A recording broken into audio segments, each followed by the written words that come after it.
Всем привет! Продолжаем изучение темы притяжательное окончание, и сегодня рассмотрим притяжательное окончание множественного числа. Начнем с первого лица множественного числа. Бездин переводится как наш, наша, наша. Это лицо имеет следующее окончание. Окончание мс, мс прибавляется, если слово заканчивается на согласную букву, и окончание мыс, мыс, если слово заканчивается на гласную букву. Рассмотрим следующие примеры. Доб, мяч, жер, земля, язык, дверь. Прибавим к этим словам притяжательное окончание. Получается бездин, добымыс. Слово доб заканчивается на глухую согласную п, и когда прибавляем мы притяжательное окончание, эта буква заменяется на звонкую б. Получается добымыс. Заканчивается на согласную букву, и мы прибавляем окончание мс. Следующий пример жер. Получается жеремыс.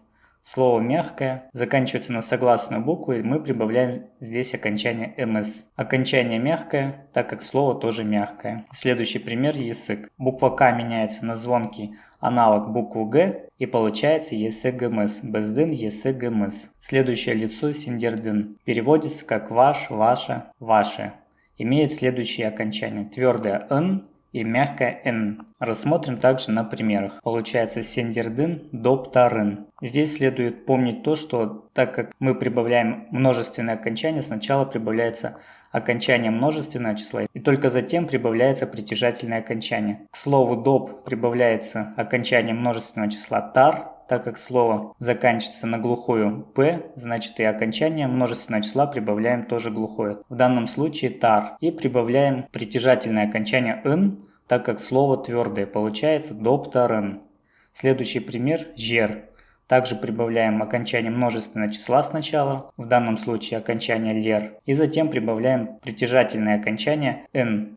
Получается жерлерен. Прибавили мягкое н, так как слово мягкое. И следующий пример языктерен. Также сначала прибавляем окончание множественного числа, и только потом прибавляем притяжательное окончание. Получается синдердин языктерен. Следующее лицо сиздердин переводится как ваш, ваша, ваше. Это уважительная форма обращения. Имеет следующее окончание. Твердое нс или мягкое нс. Рассмотрим также эти окончания на примерах. Здесь также сначала прибавляется окончание множественного числа доптар, доп, затем окончание множественного числа тар, и затем только притяжательное окончание. Получается сиздердин доптарнс. Слово твердое, значит и притяжательное окончание прибавляем тоже твердое. Следующий пример жер. Сначала прибавляем окончание множественного числа, жерлер получается земли, и только потом прибавляем притяжательное окончание нс. Так как слово мягкое, и притяжательное окончание тоже прибавляем мягкое. Получается жерлернс. И следующий пример языктернс. Также здесь прибавляем сначала окончание множественного числа тер, получается языктер, двери, и только потом прибавляем притяжательное окончание нс. Притяжательное окончание прибавили мягкое, так как слово мягкое. Все вместе получается сиздердин языктернс. Следующее лицо олардын переводится как их. Имеет окончание